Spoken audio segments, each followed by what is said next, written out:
So now let's get through more basic information. Just in case you don't understand how the whole thing works, a website, a URL, a domain name, how does it work? Again, if you feel this is too basic for you, go ahead and skip it. But let me cover the basics of a website and how it works, how a domain name works.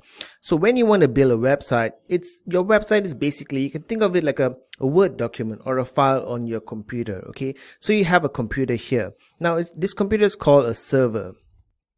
Okay, and the page that you create, this is your page. You have some nice pictures here.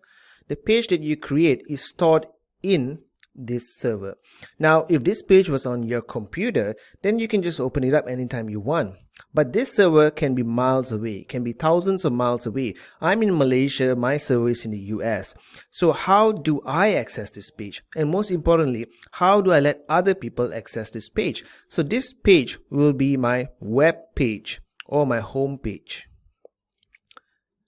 So imagine if there's a page in your computer and you can view it, but how do you allow other people to access the same page and view it 24 hours a day? Especially when you're going to shut down your laptop or you're going to shut down your computer as soon as work is over, and when you do that, nobody else can access the page because your computer is shut down.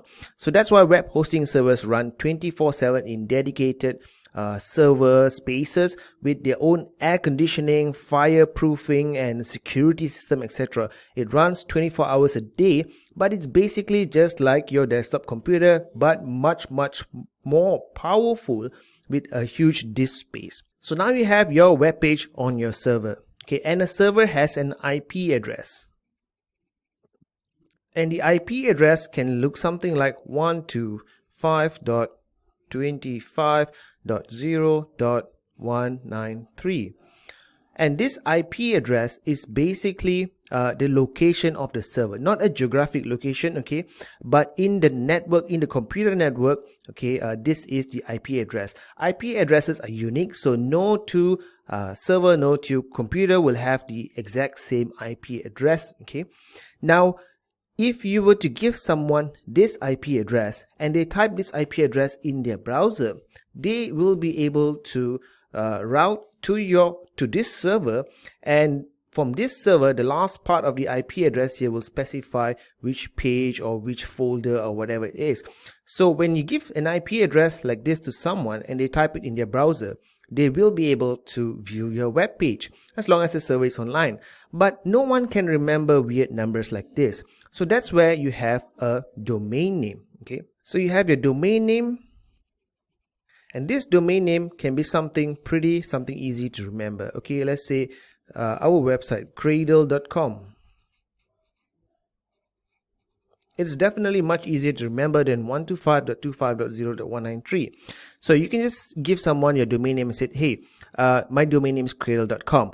When they type Cradle.com in their browser, what happens is that a mapping process happens, okay, from the domain name registrar.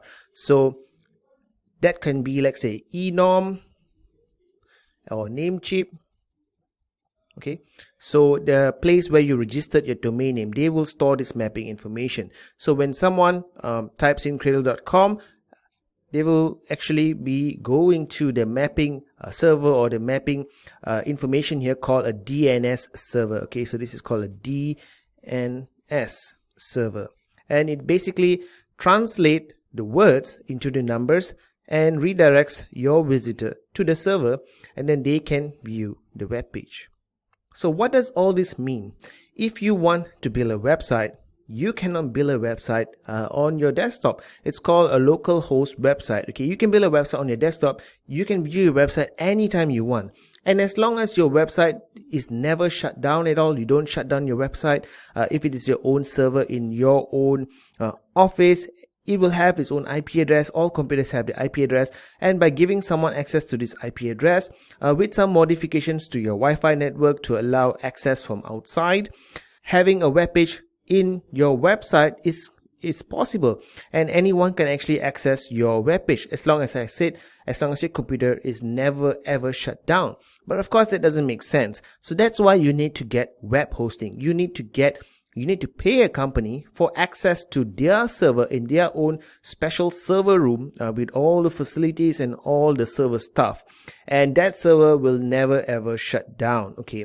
Unless, of course, there's something wrong with the server. But it is meant to stay online forever and ever in a cold server room. Now, when you have a 24-hour availability of your server access, and then you can do your website, you can get your domain name, and that's how it all works. Okay, so let's recap. You have a domain name. A domain name is just some words here, and that domain name actually translate into numbers. The number is the location of the server, and the numbers, the IP address, is unique to every single computer in the world, and your web page is just a document in that computer. Now, when it's all linked up like this, it works beautifully. It looks like magic, and this is basically the basics of any type of website technology. It's a simplified version, of course, but this is how it works basically. So now let's move on to other videos.